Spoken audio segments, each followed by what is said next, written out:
1,5 juta belum membayar. Katanya berapa bulannya, katanya 200. 200. Harus dipastiin dulu, saya yakin bukan sekolah negeri deh. Bukan nih Bapak. Ini negeri. Nggak mungkin Pak, sekolah negeri SD bayar 200. Nggak mungkin Mbak, SD. Nanti saya cek di sekolahnya.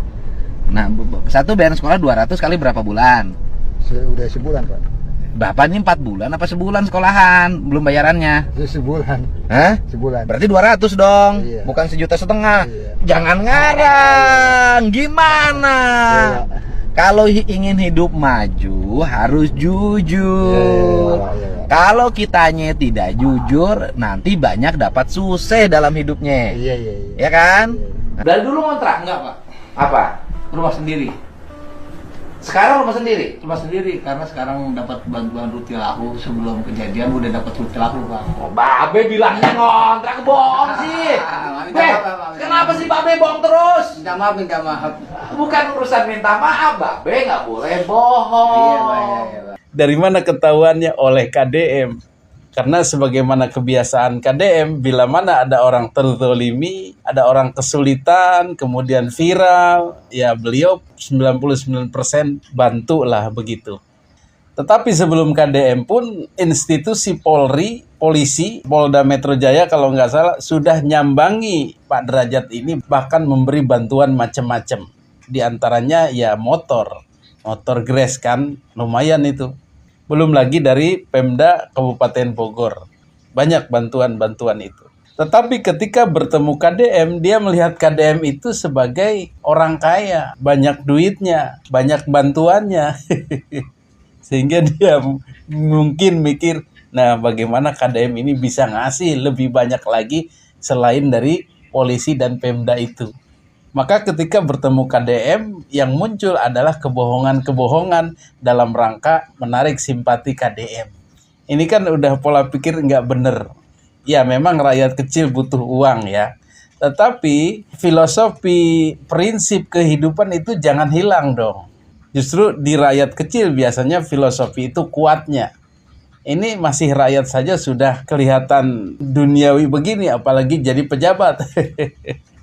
Bagaimana kebohongan-kebohongannya? Ketika ditanya KDM, Bapak udah dapat bantuan belum dari orang-orang? Belum. Bapak mau bantu enggak? Kira-kira begitu. Kemudian ditanya lagi, ada tunggakan? Ada di sekolah 1,5 juta, 4 bulan belum bayar iuran sekolah, SPP. KDM kan heran, orang sekolah negeri enggak bayaran kok. Ketika didesak, iya maaf itu bohong. Hanya 200.000 sebenarnya. Kemudian ketika ditanya, ini rumah gimana? Rumah ngontrak Pak, belum bayar 800.000 sebulan. Dibayarinlah sama KDM. Kemudian punya utang sama si Ucok, 200.000 dibayarinlah sama KDM. Ternyata setelah datang ke rumah ada kesaksian dari orang-orang, ini mah rumahnya sendiri, nggak ngontrak. Bohong lagi. Masya Allah, ini Pak Derajat ini tega-teganya ya, demi uang sampai segitunya.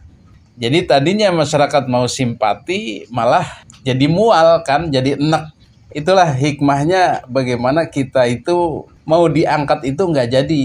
Begitu kira-kira. Kalau kapasitas kita belum nyampe, akhlak kita belum nyampe, ya akhirnya bukan simpati yang didapat, tapi malah antipati. Kebencian atau tidak mau peduli lagi. Kalau orang miskin dikasih panggung terlalu disorot oleh kamera kayak gini jadinya. Si Babe penjual es gabus ternyata banyak bohongnya juga. Padahal sama netizen dia udah banyak dibantu, dikasih uang cash, sembako, sama polisi dikasih motor. Para influencer juga banyak yang ngasih bantuan untuk meningkatkan views kontennya. Bahkan ada konten kreator dari Malaysia yang ingin memberangkatkan Babe si es gabus ini untuk umroh, berangkat haji atau apa gitu kalau nggak salah ya. Yang terakhir gua tahu si Babe ini di salah satu acara di Trans TV dia minta dikasih mobil untuk jalan-jalan sama keluarganya. Nah inilah efek buruknya kalau orang miskin dikasih panggung, banyak mintanya, dikasih hati, minta jantung, ngambil kesempatan dalam kesempitan. Orang miskin dikasih bantuan atau dikasih uang sebanyak apapun akan habisnya cepet.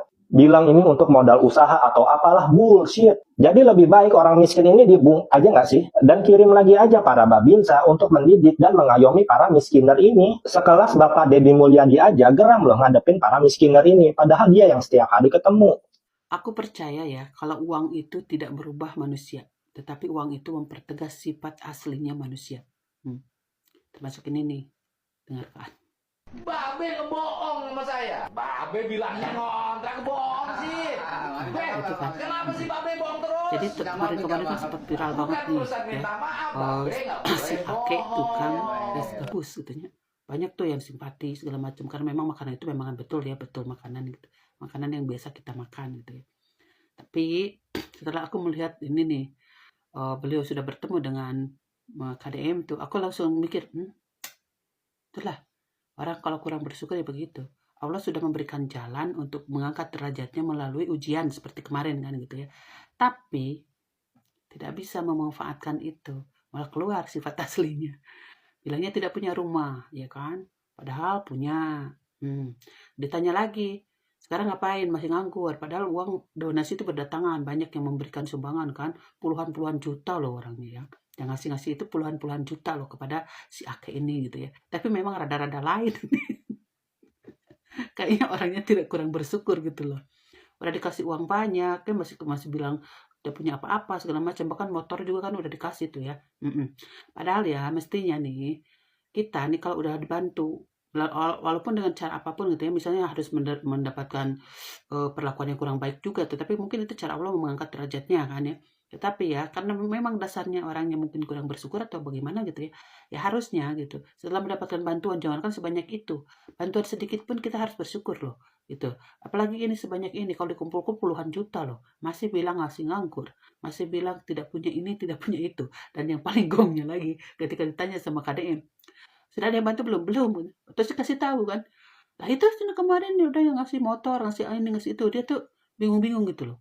Nah itu ya, makanya nih buat teman-teman nih yang suka gercep gitu ya, menolong seseorang yang lagi viral, hati-hati tuh. Hati-hati loh. Begitu ditolong ternyata orangnya seperti begini kan, masih banyak lagi orang-orang yang perlu kita tolong, yang mungkin tidak perlu viral dulu gitu kan, nggak mesti harus viral langsung wah datang berdatangan. Bagus sih itu sebetulnya ya, alhamdulillah ya, begitu kita ngeliat ada yang viral gitu kan, hati kita terketuk mau membantu ya. Tapi ya kayak gini juga nih akhirnya gitu ya kan, ada juga orang yang betul-betul memang dia itu bersyukur dan mau bersyukur dan apa namanya itu ya, bersyukur lah istilahnya gitu. Ada juga yang aji mumpung gitu loh. Nah sayangnya nih si kakek ini rada-rada jatuh-jatuhnya ke sana tuh, aji mumpung gitu loh. Padahal mah hasilnya jangan begitu ya. Kita udah ditolong alhamdulillah nih gitu kan, dengan masalah ini beliau diangkat derajatnya, tetapi malah kayak gitu. Gimana atuh ini teh? Apa? Gimana tuh Aki? KDM kesel gara-gara dikibulin mulu sama bapak penjual es gabus. Terlepas dari semua masalah kemarin yang memang tidak bisa ditolerir, si bapak ini ada-ada aja lagi ya. Udah dapet nih hati netizen, udah simpati. Nah bapak bikin geram gara-gara nih rada-rada kurang bersyukur. Di sini KDM nanya nih ya, bapak udah ada yang bantuin belum? Nah si bapak ini bilang kagak ada yang bantuin. Padahal yang bantuin donasi udah dari sana sini guys. Ngasih motor juga ada, sampai berangkat umroh pun ada. Sampai-sampai nih KDM ngasih bantuan buat bayar kontrakan rumahnya selama 1 tahun. Tapi ternyata KDM dikibulin lagi. Menurut Pak RW setempat, si bapak ini kagak kontrak guys. Si bapak tinggal di rumahnya sendiri. Tapi bapak es gabus ini bilang, iya pak rumah sendiri tapi rumahnya udah mau roboh. Ya kagak usah bohong juga gitu loh pak. Kasian apaan orang yang udah bantu jadi kecewa. Ini makanya ya, nih bapak jadi penjual es gabus. Coba kalau dia hidupnya lebih maju, lebih bersyukur, mungkin dia bisa jadi CEO guys. So buat kalian semua yang udah bantu nih bapak, semoga rezeki kalian mengalir karena gua tahu kalian membantu dengan rasa ikhlas. Dan buat si bapak ini yang jual es gabus, semoga bisa lebih bersyukur ya, supaya hidupnya lebih berkah gitu pak. Emang rada-rada nih ya, warga plus 62. Tukang es yang viral mencoba membohongi Bapak Aing atau Kang Deddy Mulyadi perihal masalah biaya sekolah anak dan kontrakan. Jadi bisa nuta apa ya kan Bapak Aing teh atau Kang Deddy Mulyadi teh menemui si bapak penjual es anu viral teh anu es gabus nu disangka make bahan busa. Tah Bapak Aing teh rek mere bantuan sebesar 15 juta. Jang biaya hirup atau jang modal jang naon we.